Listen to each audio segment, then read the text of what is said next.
बिस्मिल्लाहिर्रहमानिर्रहीम। खिलाफ राय के साथ मैं हूं इफ्तिखार काज़मी। बिलाखिर हुकूमत ने लॉकडाउन मरहलावार ख़त्म करने का ऐलान कर दिया है। हफ्ते के रोज़ से छोटी मार्केटें और दुकानें खोलने की इजाज़त दे दी गई। हफ्ते में 2 दिन कारोबारी सरगर्मियां बंद रहेंगी और कारोबार के लिए औकात कार सुबह फजर से शाम 5 बजे तक मुकर्रर कर दिए गए हैं। कौमी राब्ता कमेटी इजलास के अहम फैसलों के मुताबिक हुकूमत ने तालीमी इदारे 15 जुलाई तक बंद रखने का ऐलान किया है, जबकि बोर्ड के इम्तहानात जो पहले मुलतवी किए गए थे अब मुकम्मल तौर पर मनसूख कर दिए गए, यानी बोर्ड के सालाना इम्तहानात नहीं होंगे। हुकूमत ने लॉकडाउन खोलने के लिए 6 निकाती प्लान का बाकायदा ऐलान किया है, जिसके मुताबिक तामीराती सनत को सबसे पहले प्रायोरिटी दी गई है। तामीराती सनत से वाबस्ता तमाम फैक्ट्रियां दुकानें खोल दी गई हैं, जिनमें पाइप, पेंट मैन्युफैक्चरिंग, इसकी फैक्ट्रियां, इसकी दुकानें, टाइल्स, सिरामिक्स, इलेक्ट्रिकल सामान, स्टील और एल्यूमिनियम के यूनिट और इनका कारोबार करने वाली दुकानें खोलने की इजाज़त दे दी गई है। दूसरे नंबर पर छोटी मार्केटें भी खोलने की इजाज़त दी गई है, जहां ज़्यादा रश नहीं होता। छोटे मोटे बाजार भी SOPs के साथ और मार्केटें भी खोली जा सकती हैं। वो दुकानें जिन्हें लॉकडाउन के दौरान बंद रखने का हुक्म दिया गया था, वो दुकानें अब हफ्ते में 5 रोज खोली जा सकेंगी, यानी हफ्ते में 5 रोज कारोबार हो सकेगा। 2 दिन की छुट्टी होगी। सुबह सहरी के बाद से दुकानें खोली जा सकेंगी। अफ्तारी के बाद कारोबार जारी रखने और ट्रांसपोर्ट खोलने की तजवीज़ को मुस्तरद कर दिया गया है। वज़ीर-ए-आज़म ने ट्रांसपोर्ट खोलने के मामले पर सूबों को एक बार फिर हमदर्दाना गौर करने की हिदायत की है। हुकूमती ज़राए के मुताबिक खुराक और अद्वियात की दुकानें, यानी मेडिकल स्टोर और खाने पीने की दुकानों के सिवा बाकी तमाम कारोबार हफ्ते में 2 दिन मुकम्मल तौर पर बंद रहेगा। और उसे बंद रखने का फैसला इसलिए किया गया है ताकि कानून नाफज करने वाले इदारों को 2 रोज का आराम दिया जा सके और बाकी के 5 रोज वो SOPs पर अमल कराने के लिए एक्टिव रह सके। इसके अलावा वो हॉस्पिटल जिन्हें लॉकडाउन के दौरान बंद रखा गया था और उनकी OPDs बंद की गई थी, उनमें से चंद मखसूस अस्पतालों के आउटडोर वार्ड खोले जा रहे हैं। और इसके अलावा 9वीं और 10वीं और 11वीं 12वीं के बोर्ड के इम्तहानात मनसूख कर दिए गए। पिछले साल को मद्देनजर रखते हुए अगली क्लास में प्रमोशन दी जाएगी, यानी पिछले साल के नताइज को मद्देनजर रखते हुए स्टूडेंट्स को अगले साल के लिए प्रमोट किया जाएगा। तमाम तालीमी इदारे 15 जुलाई तक मुकम्मल तौर पर बंद रहेंगे, यानी स्कूलों में छुट्टियां 15 जुलाई तक बढ़ा दी गई हैं। इससे पहले इसे 31 मई तक का ऑर्डर जारी किया गया था, यानी 31 मई तक स्कूल बंद और इम्तहानात मुलतवी करने के लिए कहा गया था। हुकूमत के इन फैसलों को सूबों की मुकम्मल हमायत हासिल है। इसके अलावा वज़ीर-ए-आज़म इमरान खान ने कोरोना वायरस के दौरान नौकरी से निकाले गए अफराद को भी इमदाद देने का ऐलान किया। इसके अलावा वज़ीर-ए-आज़म इमरान खान ने कोरोना वायरस के दौरान नौकरी से निकाले गए अफराद को इमदाद देने का भी ऐलान किया है। वज़ीर-ए-आज़म का कहना है कि पाकिस्तान में कोरोना से हलाकतें बढ़ रही हैं, लेकिन लोग बहुत मुश्किल में हैं। गरीब और दिहाड़ीदार तबका शदीद परेशानी का शिकार है। हमारा टैक्स 35% कम हो चुका है, बरामदात कम हो गई हैं। अवाम को जिम्मेदारी का मुजाहरा करना होगा।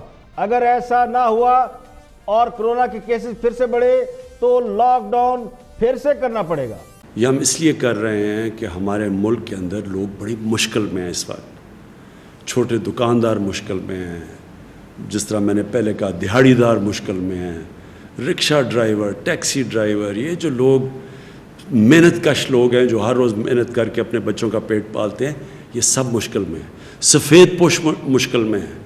कई स्मॉल और मीडियम इंडस्ट्री जो अक्सरियत रोज़गार देती है लोगों को, हमें ये ख़तरा है आज कि बंद ही बिल्कुल ना हो जाए। इनमें से कई इसके बाद जब लॉकडाउन खोले तो ये बिल्कुल ही ख़त्म ना हो जाए, इसका हमें ख़तरा है।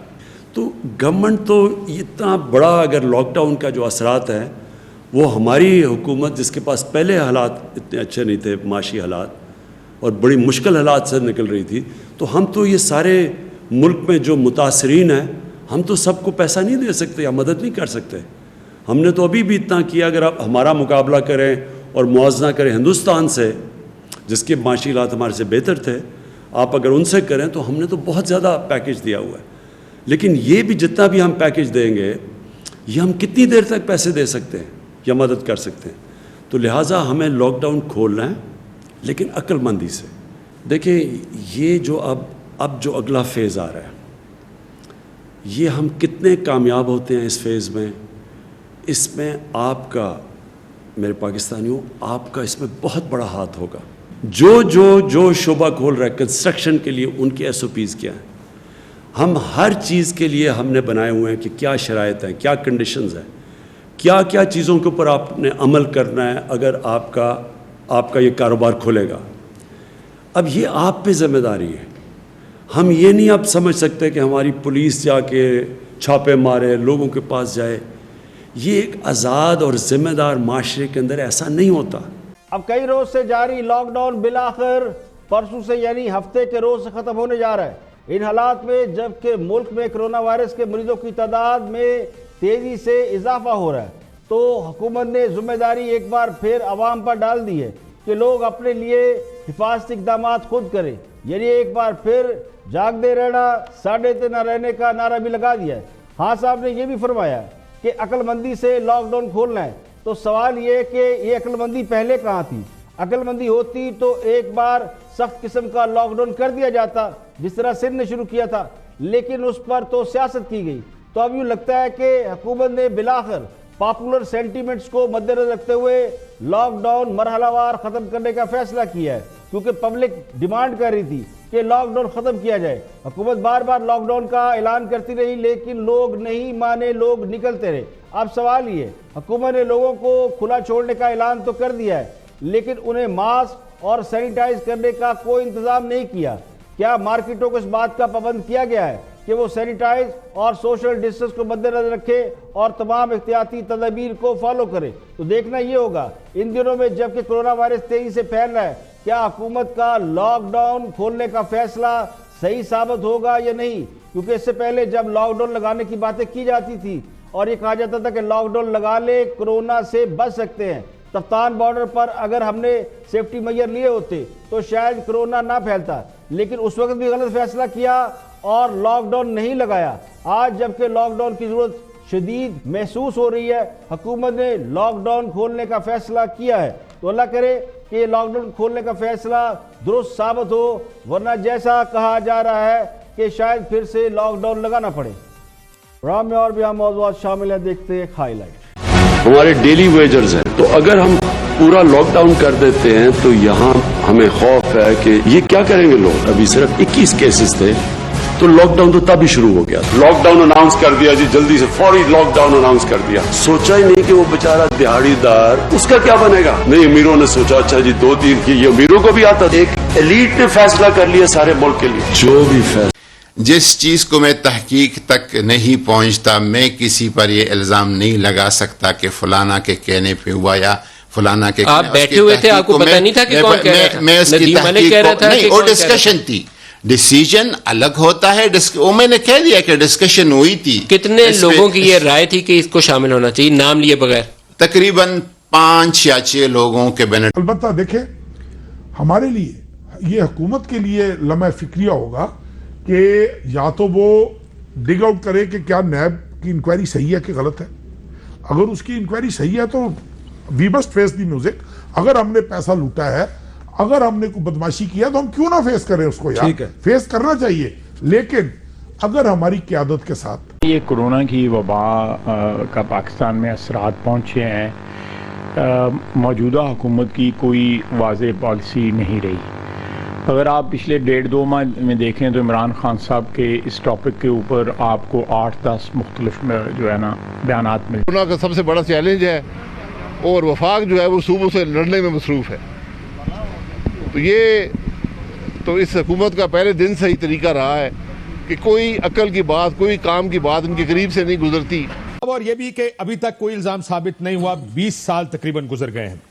20 साल गुजरने के बावजूद, यानी ये 3 इल्जामात थे। एक इल्जाम था कि beyond means misuse of authority और विलफुल डिफॉल्ट। और हुकूमत की इत्तेहादी जमात मुस्लिम लीग काफ नैब से सख्त नाराज है। नैब ने 19 साल पुरानी इंक्वायरी शुरू कर रखी है, जिसके खिलाफ आज मुस्लिम लीग काफ अदालत में चली गई। अदालत ने नैब से 11 मई तक जवाब तलब कर लिया है। इसी पर बात कर रहे हैं कैपिटल टॉक में। मिनिस्टर है वज़ीर हाउसिंग तारिक बशीर चीमा और मुस्लिम लीग काफ का इस हवाले से क्या पॉइंट ऑफ व्यू है, वॉच दिस। अलबत्ता देखें, हमारे लिए ये हुकूमत के लिए लम्हा फिक्रिया होगा कि या तो वो डिग आउट करे कि क्या नैब की इंक्वायरी सही है कि गलत है। अगर उसकी इंक्वायरी सही है तो we must face the music. अगर हमने पैसा लूटा है, अगर हमने कोई बदमाशी किया तो हम क्यों ना फेस करें उसको यार, ठीक है। फेस करना चाहिए। लेकिन अगर हमारी क़यादत के साथ या किसी की सिर्फ, जिस तरह अभी एहसन साहब भी फरमा रहे थे, खट्टर साहब ने भी फरमाया, किसी को टारगेट करके उसकी इज्जत खराब करने की कोशिश की जाए, तो ये तो एहसन साहब कह रहे हैं ना कि मैं जाकर सुबह उन्हें कहूँ कि हम पंजाब से अलहदा हो रहे हैं, हम मरकज से भी, पंजाब से भी, हर जगह से अलहदा हो सकते हैं। ये कोई हमारे लिए इशू नहीं है। हमारे लिए सबसे बड़ा इशू है हमारी क़यादत की सेल्फ रिस्पेक्ट, हमारी इज्जत, हमारी पार्टी की इज्जत, हमारी जमात की इज्जत। देखें, जमातें साइज बढ़ते हैं, साइज छोटे होते हैं, ये वक्त के साथ साथ होता है, लेकिन ये इजाज़त नहीं दी जा सकती कि आप 35-35 साल पुराने केस उठाकर किसी की इज्जत उछालने की कोशिश करो। नहीं, ये ऐसे सवाल उभरेंगे नैब के ऊपर कि नैब वालों को भी जवाब देने मुश्किल हो जाए। अच्छा, ऐसे इकबाल साहब, जब नवाज शरीफ की 4 पुश्तों का नैब हिसाब मांग रही थी और उनका पूरा कच्चा चिट्ठा खोल रही थी और खंगाल रही थी कि नवाज शरीफ का बाप क्या था, नवाज शरीफ का दादा क्या था, नवाज शरीफ का परदादा क्या था, और जब सियासी मुखालफिन को नैब के जरिए नकेलें डाली जा रही थी, उस वक्त काफ लीग को किसी की इज्जत का ख्याल नहीं आया। लेकिन जब खुद पर बात आई है तो सिर्फ 18-19 साल पुराना एक केस खोला गया है तो चीखें निकल रही हैं, धमकियां तक दी जा रही हैं। यानी मुस्लिम लीग काफ ने अपनी क़यादत के खिलाफ पुराने मुकदमात की इंक्वायरी दोबारा शुरू करने पर हुकूमत से अलग तक होने की धमकी दे दी है। मुस्लिम लीग काफ का दावा यह है कि नैब ने एक पुराना केस उनके कायदीन की इज्जत पर हमला करने के लिए खोला है, यानी मामला इज्जत का है। अब सवाल ये कि मुस्लिम लीग काफ तो हुकूमत का हिस्सा है और जिस दिन से हुकूमत बनी है सियासी मुखालफिन के खिलाफ नैब में केसेस चल रहे हैं, पकड़ दकड़ की जा रही है, उनकी इज्जतें पवाल की जा रही हैं। अब मुझे ज़ाती तौर पर तो चौधरी बरादरान से पूरी हमदर्दी है कि उन्होंने खान साहब का खुलकर साथ दिया है, मजबूरी से दिया या खुशी से दिया, लेकिन वो खान साहब के साथ खड़े रहे हैं। चूँकि वो नवाज शरीफ के एंटी ब्लॉक का हिस्सा रहे हैं और आज यूँ लगता है कि उस ब्लॉक से निकलने की कोशिश कर रहे हैं, तो उन पर थोड़ी बहुत मुसीबतें भी नाज़िल हो रही हैं। तो मुस्लिम लीग काफ को ये लगता है कि उन्हें घेरने की कोशिश की जा रही है ताकि वो नवाज शरीफ के मुखालिफ ग्रुप से, यानी एंटी नवाज शरीफ ग्रुप से कहीं बाहर ना निकल जाए। तो इन हालात में जब नवाज शरीफ और उनकी जमात किसी तब्दीली के हक में नहीं और अपोजिशन बिल्कुल, वो कहते हैं ना, सत्तू पी के सोई हुई है, और मुस्लिम लीग काफ के लोग हुकूमत में रहना पसंद करते हैं। वो सुलह जो लोग हैं, जैसे मौलाना फजल पसंद करते थे, आजकल वो नहीं है हुकूमतों में, लेकिन काफ लीग हमेशा दरमियानी लाइन लेती है। अब थोड़ी बहुत मुदाफ़त वो ज़रूर कर रहे हैं, शायद इससे काफ लीग को कुछ ना कुछ हमदर्दी मिल जाए, इससे ज़्यादा कुछ नहीं होगा। मैं तो ये भी समझता हूँ कि अगर मुस्लिम लीग काफ के किसी लीडर को किसी केस में अगर पकड़ भी लिया गया तो भी वो हुकूमत से अलहदा नहीं होंगे। हाँ, एक सूरत यह है कि अपोजिशन मुतहरक हो जाए तो फिर वजन दूसरे पलड़े में डाला जा सकता है। यहाँ पे लेंगे एक ब्रेक, और ब्रेक के बाद जब वापस आएंगे तो आपको कोरोना वायरस के हवाले से भी खबरें देंगे। इसके अलावा शाहिद खान अब्बासी के खिलाफ नैब क्या करने जा रहा है, ज़रा वो भी देखते हैं। ब्रेक के बाद हाजिर होते हैं।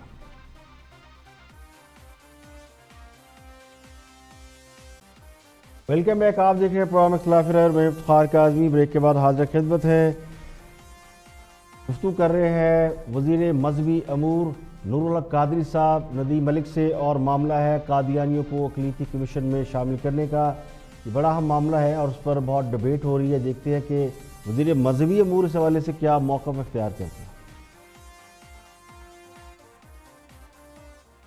जिस चीज को मैं तहकीक तक नहीं पहुंचता, मैं किसी पर यह इल्जाम नहीं लगा सकता कि फलाना के कहने पे हुआ या फलाना के। आप बैठे हुए थे, आपको पता नहीं था कि कौन कह रहा था? मैं उसकी तहकीक को नहीं, वो डिस्कशन थी, डिसीजन अलग होता है। वो मैंने कह दिया कि डिस्कशन हुई थी। कितने लोगों की ये राय थी कि इसको शामिल होना चाहिए, नाम लिए बगैर? तकरीबन 5 या 6 लोगों कैबिनेट के मेंबर्स का यह ख्याल था कि इनको होना चाहिए, और बाकी अक्सरियत का यह था कि इसको कादियान एक अलग शनाख्त है कादियानियों की बाकी अक़लीतों के साथ। 5-6 लोगों का ख्याल था कि इनको रुकन होना चाहिए। आपको पता है कि कॉन्स्टिट्यूशनली, एक मैं आपको सवाल करता हूँ, इस बहस को छोड़ देते हैं, आईने पाकिस्तान के तहत हमने उनको नॉन मुस्लिम करार दिया। जी हाँ। उस आईने पाकिस्तान को जिस दिन वो कबूल कर लें, मान लें कि हम इस आईने पाकिस्तान को मानते हैं, फिर हुकूमत पाकिस्तान को एक नोटिफाई करना पड़ेगा और आपको उनको बताना पड़ेगा कि आप कौन सी अक़लियत है। पहले तो उस आईने पाकिस्तान को मानेंगे तो तब ना। मेरा भी यही ख्याल है कि कादियानी जो है बाकी अक़लियतों की तरह नहीं है। अक़लियतों की तहफ़्फ़ुज़ और हुकूक देना इस्लाम भी देता है, कॉन्स्टिट्यूशन ऑफ पाकिस्तान भी देता है, लेकिन कादियानी अक़लियत उस तरह की नहीं है। कादियानी जो है, मैं आपको बताऊं, क्या वो आईने पाकिस्तान मानते हैं? मैं आपको बताऊं सर, क्या वो आईने पाकिस्तान मानते हैं? आईने पाकिस्तान नहीं मानते। उनको ये हक नहीं कि किसी ऐसे कमीशन, किसी ऐसी कमेटी का मेंबर बने जिसका ये तमाम आईने पाकिस्तान के ज़ीली इदारे हैं। तो वो जो गुजरा जिनकी ये राय थी कि डाल दिया जाए, वो उनको आईने पाकिस्तान से वाक़ई नहीं है। उनकी मैंने मुखालफत कर दी, उधर भी कर दी, उस दिन भी कर दी, कल भी कर दी, और सर 2 मौके हो गए, क़यामत के दिन पर, क़यामत के दिन तक मैं करूंगा इसकी। ठीक, एक बात मेरी सुने, एक बात मेरी, मैं एक PMLN के दौर में जो इलेक्शन का फॉर्म था उसके अंदर से हल्फनामा रिमूव किया गया। सवाल ये कि काबीना में वो कौन से 5-6 वजीर हैं जिन्होंने कादियानियों को इलेक्शन कमीशन का मेंबर बनाने की हमायत की। वो काबीना जो मुस्लिम मेंबर पर मुश्तमिल है या जिन्होंने आईने पाकिस्तान के तहफ़्फ़ुज़ का खलफ उठा रखा है, अगर वो आइन के मुनाफी इक़दाम की हिमायत करते हैं तो उनको काबीना का मेंबर तो दूर की बात, हुकूमत का हिस्सा भी होने का हक नहीं होना चाहिए। आईने पाकिस्तान से भी ज़्यादा अहमियत इस बात की है कि जो लोग हजूर सल्लल्लाहु अलैहि वसल्लम को खातम नबिय्यीन नहीं मानते और फिर भी ख़ुद को मुसलमान कहलाने पर बज़िद हैं, उनकी हिमायत करना, उन्हें अक़लियती कमीशन में शामिल करने की हिमायत करना, ये सिर्फ जुर्म नहीं बल्कि एक बहुत बड़ा गुनाह है। ये मामला आइन से ज़्यादा ख़त्म नबूवत का है, इस पर तो कोई कंप्रोमाइज़ हो नहीं सकता। मौजूदा हुकूमत के दौर में इतराज़ा दूसरी बार सामने आए। इससे पहले हज फॉर्म में से ख़त्म नबूवत की शिक निकाली गई थी, लेकिन बाद में हुकूमत ने कहा कि नहीं निकाली, उस वक्त भी शोर मचा तो शायद मामला वापस हो गया। अब अक़लियती कमीशन के वाले से 2 बार कादियानियों को अकोमोडेट करने की कोशिश नजर आती है मौजूदा हुकूमत में, एक हज फॉर्म में और एक जो मौजूदा अक़लियती कमीशन है। अब वज़ीर मौसूफ जनाब नूरुल हक कादरी साहब ने खुद तो अपने कपड़े झाड़ दिए सारे और नया पंडोरा बॉक्स खोल दिया है और ये कह दे जी 5-6 वजीर चुके हमायत कर रहे थे तो हमने मुखालफत कर दी। तो अब ये बहस चल रही है कि काबीना में वो 4-5 वजीर कौन से हैं जिन्होंने कादियानियों को मेंबर बनाने की हमायत की थी। अब होगा क्या, क्योंकि सोशल मीडिया में बहुत से नाम चल रहे हैं, पता नहीं सही है या गलत है, लेकिन होगा क्या, आप किसी का भी नाम लेके किसी को भी टारगेट कर सकते हैं। तो हुकूमत के लिए ये नई मुश्किल पैदा जरूर हो गई है। दूसरी अहम बात यह है कि ऐसी काबीना के फैसलों पर सवाल भी उठेंगे कि जिस काबीना के लोग अपने खलफ की पासदारी नहीं कर सकते। आगे बढ़ते हैं और टू द पॉइंट में खान साहब के लॉकडाउन के हवाले से कुछ बयानात को हाईलाइट किया गया है और मसूल खान ने अपने इंट्रो में ये सारे क्लिप्स दिखाए, तो मैं चाहता हूँ क्लिप आप भी देखें और उस पर थोड़ा सा तबसरा हम भी करते हैं। Watch this. हमारे डेली वेजर्स हैं, तो अगर हम पूरा लॉकडाउन कर देते हैं तो यहाँ हमें खौफ है कि ये क्या करेंगे लोग। अभी सिर्फ 21 केसेस थे तो लॉकडाउन तो तभी शुरू हो गया। लॉकडाउन अनाउंस कर दिया जी, जल्दी से फौरी लॉकडाउन अनाउंस कर दिया। सोचा ही नहीं कि वो बेचारा दिहाड़ीदार, उसका क्या बनेगा। नहीं, अमीरों ने सोचा अच्छा जी 2-3 की, ये अमीरों को भी आता। एक एलीट ने फैसला कर लिया सारे मुल्क के लिए। जो भी फैसला है जिम्मेदार मैं हूँ, कोई फैसला मेरे पूछे बगैर नहीं होता। मैं अगर पूरा लॉकडाउन करता हूँ तो मुझे ये सोचना पड़ेगा कि इन लोगों का क्या बनेगा। ये जो 25% मेरे गरीब लोग हैं, सबसे बड़े मसले हमारे मुल्क में इस लॉकडाउन की वजह से है। जो लॉकडाउन हमने किया था जब सिर्फ 26 केसेस थे पाकिस्तान में, वो लॉकडाउन आगे भी लेके जा रहे हैं। ज़हन में डाल लें, कोई किसी किस्म का लॉकडाउन कामयाब नहीं हो सकता। जो जो चीजें हम कर सकते हैं, जिधर पब्लिक जमा हो सकती है, वो अभी भी लॉकडाउन किए हुए हैं। आपको खुद अपने आप को लॉकडाउन की तरफ ले जाना चाहिए। देखिए, वैसे तो ये सारे क्लिपों पे बैशिंग हो सकती है और बहुत से निकात निकाले जा सकते हैं, लेकिन मेरा जो गुमान है वो ये कि हुकूमत ने लॉकडाउन के मामले पर दोहरी हिकमत अमली अपना रखी है। हाँ साहब अपना इमेज इस हवाले से सॉफ्ट और लॉकडाउन की मुखालफत करने वालों का इमेज लिए हुए हैं। वो ये तासुर देते हैं कि वो लॉकडाउन के ख़िलाफ़ हैं और उनसे बड़ा गरीबों का कोई हमदर्द नहीं, इसलिए आज उन्होंने लॉकडाउन खोलने का ऐलान भी कर दिया है। और वो ये भी तासुर देते हैं कि इनके अलावा हुकूमत में या सूबों में जितने लोग हैं वो सब उनके मुखालिफ हैं, जिन्हें खास साहब अशराफिया भी कह चुके हैं। यानी खास साहब खुद को एक तरफ रखते हैं और बाकियों को दूसरी तरफ खड़ा कर देते हैं, जो जालिम लोग हैं और लॉकडाउन के हमायती हैं। अब खास साहब ने भी अगर वो इमेज अपना लिया है और उनकी वजह से सादा लो अवाम ये समझने लगे हैं कि इमरान खान की कोई नहीं सुनता, फैसला करने वाले और लोग हैं, ये एक तासुर इस वक्त बिल्ड हो चुका है। ये बिल्कुल उसी तरह का तासुर है जिस तरह खास साहब के ईमानदार होने के बारे में तासुर है कि वो अकेले ईमानदार है, बाकी सारे चोर हैं। तो इसके लिए वज़ीर आज़म की जहानत को दाद देना पड़ेगी अगर ये उन्होंने खुद से ये सब कुछ किया है कि लॉकडाउन पर उन्होंने वो मौक़िफ़ इख्तियार किया है जो अवामी मौक़िफ़ है, जिसे पॉपुलर सेंटीमेंट कहा जाता है। यानी इन हालात में पॉपुलर सेंटीमेंट क्या है? लोग तंग हैं, लॉकडाउन लगा हुआ है, गरीब घर में बैठा हुआ है, गरीब छोड़े अमीर भी परेशान है, उसका भी कारोबार बंद है। तो इन हालात में जो सेंटीमेंट है वो ये कि लॉकडाउन खोल दे। तो इसीलिए वज़ीर आज़म के बयान में तज़ाद नज़र आता है। और वैसे ये उनकी शख्सियत का हिस्सा भी है कि वो जो कहते हैं वो करते नहीं, और जो नहीं कहते वो फिर डेफिनेट करते हैं। कोरोना की वबा का पाकिस्तान में असरात पहुँचे हैं। मौजूदा हुकूमत की कोई वाज़ेह पॉलिसी नहीं रही। अगर आप पिछले 1.5-2 माह में देखें तो इमरान खान साहब के इस टॉपिक के ऊपर आपको 8-10 मुख्तलिफ जो है ना बयानात मिल जाएंगे। उनको मेरा ख्याल खुद भी नहीं पता कि इस पर क्या पॉलिसी होनी चाहिए। वो इसके ऊपर वोटों की सियासत कर रहे हैं। उनका ख्याल है कि इकॉनमी जो है वो मज़ीद ख़राब हो जाएगी। वो कोरोना को ज़िम्मेदार ठहरा रहे हैं कि इकॉनमी उसकी वजह से ख़राब हुई। जब तक कंप्लीट लॉकडाउन जो है 3 से 4 हफ्ते का मिनिमम या 6 हफ्ते का यहाँ पे नहीं लगेगा, आप इस वबा का जो है ना वो जिसको कहते हैं हर्ड इम्यूनिटी, वो वाला असाब अगर करेंगे तो बरतानिया में क्या हुआ है, बरतानिया इस वक्त वर्स्ट केस है। वफाक कह रहा है कि नहीं लॉकडाउन सॉफ्ट होना चाहिए, स्मार्ट होना चाहिए। पता नहीं, मुझे तो नहीं समझ नहीं आती कि स्मार्ट क्या होना चाहिए। स्मार्ट क्या होता है? लॉकडाउन जो है लॉकडाउन होता है। इस तरह वो ये तो वही बात होगी जिस तरह वो रईसानी ने कहा था डिग्री होती है, चाहे जाली हो चाहे असली हो। देखिए, अपोजिशन का ख्याल ये है कि हालात ऐसे नहीं कि लॉकडाउन ख़त्म किया जाए। पाकिस्तान में कोरोना वायरस के मरीजों की तादाद में डेली बेसिस में इजाफा हो रहा है, योमिया मरने वालों की तादाद भी बढ़ रही है। तो इन हालात में लॉकडाउन ख़त्म करना इंतहाई ख़तरनाक है, जो एक हद तक दुरुस्त बात भी है। तो मुस्लिम लीग नून का मौक़िफ़ इस वक्त वही है जो आलमी इदारा सेहत का है। अगर तो मरीजों की तादाद में कमी आ रही हो और मरने वालों की तादाद कम हो रही हो तो फिर तो लॉकडाउन ख़त्म करना जस्टिफाइड है।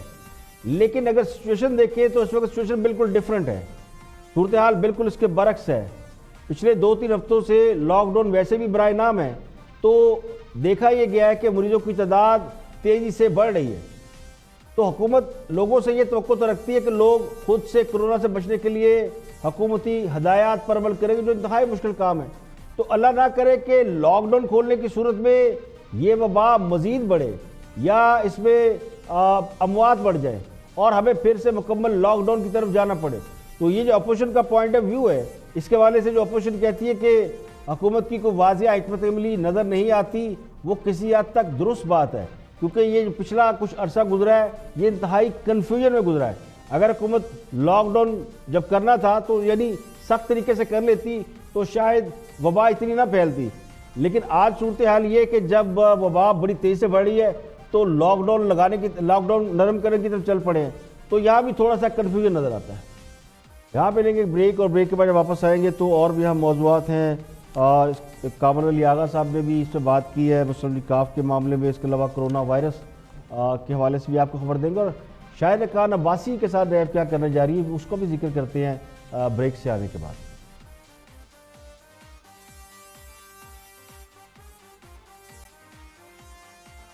Welcome back. आज देख रहे हैं प्रोग्राम खिलाफ है और मैं खार काज़िम ब्रेक के बाद हाजिर खिदमत है।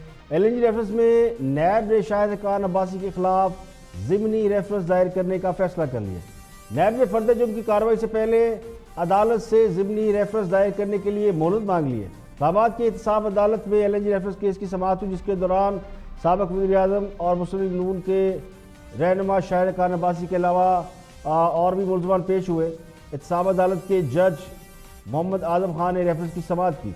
शाहिद खान अब्बासी के वकील ने अदालत में सवाल उठाया कि नैब हतमी रेफरेंस दायर करने के हवाले से बताए। एहतसाब अदालत के जज ने इस्तफसार किया कि इस केस के अहम मुलज़िम शाहिद इस्लाम वो कहाँ है। तो नैब के तफ्तीशी अफसर ने कहा कि मुलज़िम शाहिद इस्लाम बैरून मुल्क रुपोश है, रेफरेंस से मुतल्लक रिकॉर्ड कराची से लाना है, वो नहीं लाया जा सका। तो नैब तफ्तीशी अफसर ने मफरूर मुलज़िम शाहिद इस्लाम से मुतल्लक हतमी रिपोर्ट अदालत में पेश की। शाहिद इस्लाम को इश्तिहारी करार देने की इस्तदा की गई। नैब ने अदालत को बताया कि ज़िमनी रेफरेंस में शाहिद खान अब्बासी के बेटे और फैमिली के खिलाफ सबूत शामिल किए जाएंगे। अब्दुल्ला हकान के अकाउंट्स में ट्रांजैक्शन का रिकॉर्ड भी पेश किया जाएगा। नैब ने मजीद बताया कि LNG टर्मिनल ठेके के बाद शाहिद खान अब्बासी की फैमिली के अकाउंट में अरबों रुपए आए हैं। वज़ीर-ए-आज़म शाहिद खान अब्बासी के बेटे के अपने कोई ज़राए आमदन नहीं थे, लेकिन उनके अकाउंट में भारी रकम ट्रांसफ़र हुई। तो नैब के तफ्तीशी अफसर ने अदालत को बताया कि ईद के बाद ज़िमनी रेफरेंस दायर किया जाएगा, जिस पर एहतसाब अदालत ने नैब को 11 जून तक ज़िमनी रेफरेंस दायर करने का हुक्म दे दिया है। अब अगली समाअत 11 जून को होगी, जब नैब रेफरेंस दायर करेगा। तो एहतसाब अदालत पेशी के बाद शाहिद खान अब्बासी ने मीडिया से बात की। कोरोना का सबसे बड़ा चैलेंज है और वफाक जो है वो सूबों से लड़ने में मसरूफ़ है। तो ये तो इस हुकूमत का पहले दिन से ही तरीका रहा है कि कोई अकल की बात, कोई काम की बात इनके करीब से नहीं गुजरती। हर किस्म की उल्टी सीधी बात, और स्पेशली इस इतने बड़े क्राइसिस में जब हुकूमत का काम था, प्राइम मिनिस्टर का काम था कि मुल्क को इकट्ठा करे, उन्होंने पूरे मुल्क को डिवाइड करके रख दिया। शहबाज शरीफ बैरून मुल्क जा सकते हैं, उनका हक है, ये हर पाकिस्तानी का हक है, जहाँ मर्जी सफ़र करे। तो उन्होंने जाना हो तो ज़रूर जाएंगे। अब शाहिद खान अब्बासी समझते हैं कि हुकूमत के कुछ चेहरे भी नैब के सामने पेश होंगे, तो जाहिर है कि ये बात हो रही है मुस्लिम लीग काफ के लोगों की, क्योंकि चौधरी बरादरान का केस भी खुल गया है और इंक्वायरी हो रही है। 19 साल पुराना केस है, जिसके खिलाफ चौधरी बरादरान अदालत गए हुए हैं और अदालत ने उन्हें भी नेक्स्ट हेयरिंग की डेट दे दी है। तो हुकूमत के चेहरों में तो हुकूमत के इत्तेहादी शामिल है। इसके अलावा जहांगीर तरीन के हवाले से मुतज़ाद खबरें हैं, और एक खबर तो ये है जी कि IPP स्कैंडल के हवाले से जो रिपोर्ट थी वो इधर उधर हो गई हैं और रिपोर्ट नहीं मिल रही। इसके अलावा जहांगीर तरीन के हवाले से कहा जा रहा है कि मामला रफा दफा हो गया है, जबकि कुछ ज़राए कहते हैं कि जहांगीर तरीन को कुछ हल्के सजा दिलवाना चाहते हैं। तो ईद के बाद जो चेहरे न्याय में पेश होंगे बकौल शाहिद खान अब्बासी, उनमें हुकूमत के इत्तेहादी भी शामिल हो सकते हैं और जहांगीर तरीन भी शामिल हो सकते हैं। और मुस्लिम लीग काफ के रहनुमा कामल अली आगा गुफ्तगू कर रहे हैं मुस्लिम लीग काफ और हुकूमत के दरमियान जो मामला चल रहे हैं और नैब ने जो केस किया है चौधरी बरादरान पर, ज़रा वो भी देख लेते हैं कि आखिर ये मामला क्या है, क्यों हुकूमत और मुस्लिम लीग काफ के दरमियान फासले बढ़ रहे। कामल अली आगा। अब और ये भी कि अभी तक कोई इल्जाम साबित नहीं हुआ, 20 साल तकरीबन गुजर गए हैं। 20 साल गुजरने के बावजूद, यानी ये 3 इल्जामात थे। एक इल्जाम था कि beyond means misuse of authority और विलफुल डिफॉल्ट, गैर कानूनी भर्तियां की गई, मिसयूज ऑफ अथॉरिटी के जरिए। जी 3 चीजें। विलफुल डिफॉल्ट के ऊपर तो आपको पता है कि चौधरी इफ्तिखार चौधरी ने, वो आपने सुप्रीम कोर्ट का फैसला भी लिखा हुआ है। आगा साहब मसला ये, मैं केस पे नहीं जाना चाह रहा। जमशेद अली शाह का बिल्कुल उसमें ये फैसले के इस पिटीशन में वो भी जो उन्होंने फाइंडिंग दी थी कि जब तक आप गवर्नर स्टेट बैंक से बात ना कर ले तब तक आप ये नहीं कर सकते। कोई सबूत नहीं है, ये इल्जामात गलत है, इसको बंद किया जाए। बिल्कुल ठीक। और 2017 में खुद नैब की पंजाब अथॉरिटीज ने ये लिखकर वफाक को भेजा कि ये नाकाबिले अमल है ये इंक्वायरी, क्योंकि इसके अंदर कोई सबूत नहीं है। बिल्कुल ठीक है सर, ये तो आपके केस का मुद्दा हो गया ना सर, ये तो फैसला अब अदालत करेगी, अदालत के अंदर आपने केस भेज दिया। सो अब आप ये कह रहे हैं कि आज भी, आगा साहब आप कह रहे हैं आज भी नैब सियासी इंजीनियरिंग के लिए इस्तेमाल हो रहा है। जी आपका समझ नहीं आ रहा। आज भी नैब सियासी इंजीनियरिंग के लिए इस्तेमाल हो रहा है। जाहिर है जी, अब तो हम इस नतीजे पे पहुंचे हैं कि हमारे खिलाफ तो बिल्कुल सरासर ये पॉलिटिकल इंजीनियरिंग हो रही है। क्यों कर रहे हैं आपके खिलाफ ये? इमरान खान साहब कर रहे होंगे, जाहिर है, वो क्यों कर रहे हैं आपके खिलाफ? आपकी दानिश में, आपकी सोच के मुताबिक क्यों कर रहे हैं ये सियासी इंजीनियरिंग? क्यों कर रहे हैं ये तो अब खुदा को पता। जब भी कभी कहीं कोई खबर आ जाती है अब बार बार कहने के बावजूद हम तो देखें ना, दयानतदारी के साथ इस हुकूमत के साथ वाबस्ता हैं और दयानतदारी के साथ इनके साथ चल रहे हैं। लेकिन जब भी कभी कोई ये तासर आता है पब्लिक के अंदर या किसी जगह पे कि जी चौधरी परवेज लाई जो अपना उसके अलावा चौधरी परवेज लाई के अलावा पंजाब में कोई हल नहीं है, तो ये दबाव जो है वो सामने आ जाता है। अच्छा, और आपके ख्याल में कहने पे हाँ साहब, ये समझते हैं कि मुस्लिम लीग काफ उन्हें ब्लैकमेल कर रही है और किसी भी वक्त उनका साथ छोड़ सकती है, तो उसे काबू रखने के लिए ज़रूरी ये है कि हुकूमत भी अपनी माइट का यानी अपनी ताकत का मुजाहरा करे। FIA भी उसी काम पर लगी हुई है, अब नैब को भी उस पर लगा दिया गया है ताकि मुस्लिम लीग काफ को दबाव में रखा जा सके। मसला ये नहीं कि चौधरी परवेज लाई को लोग उस्मान बुज़दार से बेहतर समझते हैं या वो वज़ारत आला के ख्वाहिशमंद है, तो पहली बात तो ये कि बेहतर तो वो हैं, परवेज लाई एक अच्छे वज़ीर आला रहे पंजाब के। अब दूसरी बात कि हाँ साहब को चौधरी पर एतबार नहीं रहा और ये गड़बड़ मौलाना फजलुर रहमान के धरना ख़त्म कराने से शुरू हुई थी।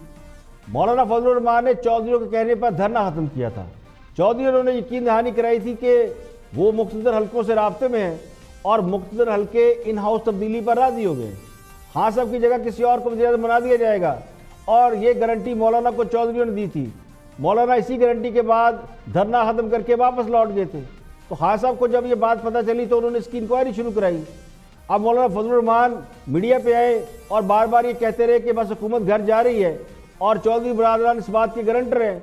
उसके बाद चौधरियों ने भी इस बात को इंडोज किया और ये कहा जी कुछ राज़ो न्याज हो गए हैं और कुछ बातें ऐसी हैं जो खुफिया रखी जाएंगी, तो इस पर भी थोड़ी नाराज़गी बढ़ी। इसके बाद चौधरियों ने पंजाब में चीफ सेक्रेटरी लगाने पर नाराज़गी का इजहार किया और फिर रोकने मनाने की कार्रवाई शुरू हुई और चौधरियों के मुस्लिम लीग नून के साथ ताल्लुकात भी ठीक हो गए। एक पुरानी रंजिश जो मुशर्रफ दौर से शुरू हुई थी वो भी काफ़ी हद तक रिलैक्स हो गई है और फिर पंजाब में तब्दीली की बातें होती रहीं। तो इन सब चीज़ों को मद्देनजर रखा जाए तो खान साहब के पास इसके सिवा और क्या हाल था कि थोड़े नट बोल्ट टाइट किए जाएं, तो इसके लिए नैब से बेहतर इदारा और कौन सा हो सकता है। और गुज़श्ता 24 घंटों के दौरान मज़ीद 24 अफराद कोरोना वायरस के बायस इंतकाल कर गए, जबकि 1523 अफराद में कोरोना वायरस की तशख़ीस हुई है। इसके बाद मुल्क भर में कोरोना वायरस के मरीजों की तादाद तकरीबन 24,000 हो गई है, जबकि कोरोना वायरस से अब तक 570 अफराद जाँ बाहक हो चुके हैं। 6,464 मरीज सेहतयाब होकर घरों को जा चुके हैं।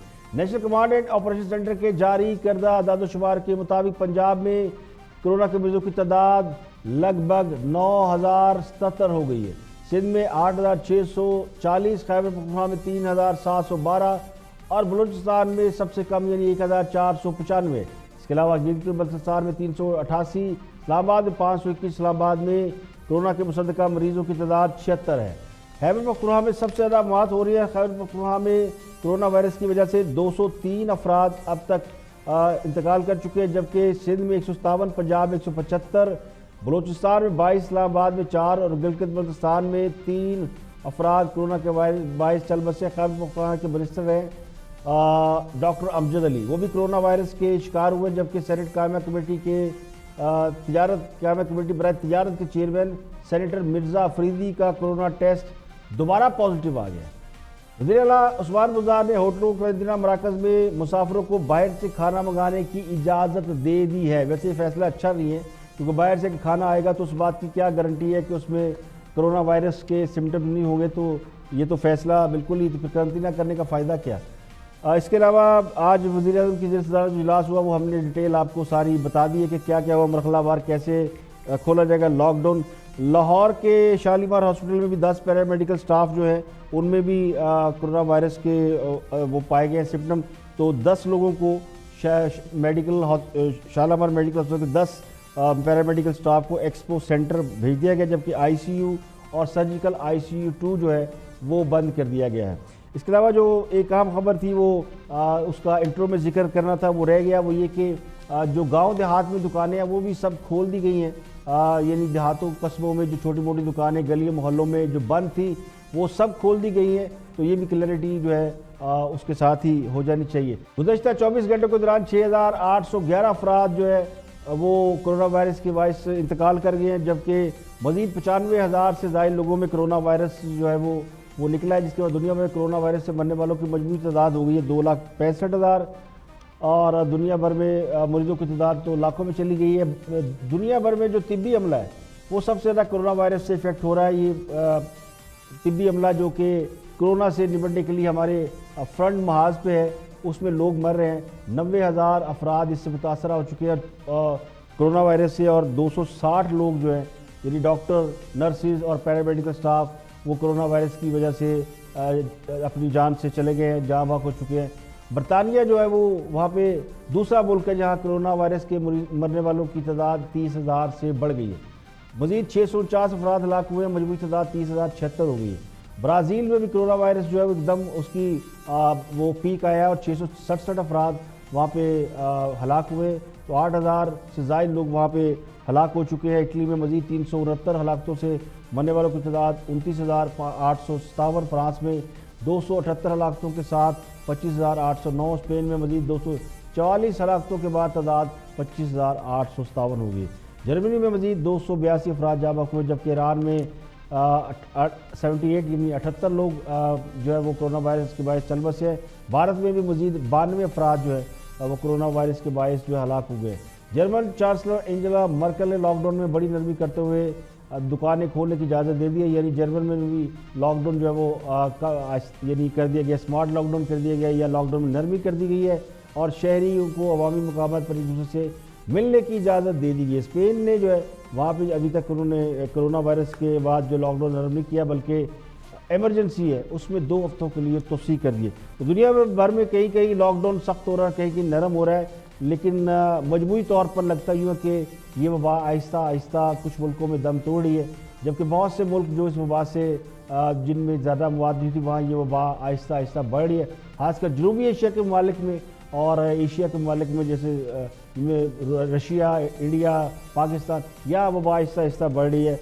और अमेरिका वो मुल्क है जहाँ वबा कम होने का नाम ही नहीं ले रही। अमेरिका सबसे ज़्यादा मुतासर है और बरतानिया, ये 2 मुल्क ऐसे हैं जहाँ अभी भी वबा अपने पीक पे चल रही है। आज के लिए इतने, कल फिर हाजिर होंगे मज़ीद खबरों, तबसरों, तज़किरों के साथ। प्रोग्राम इख्तिलाफ राय से इफ्तिखार काज़मी को इजाज़त दें। अपना बहुत बहुत ख्याल रखिएगा।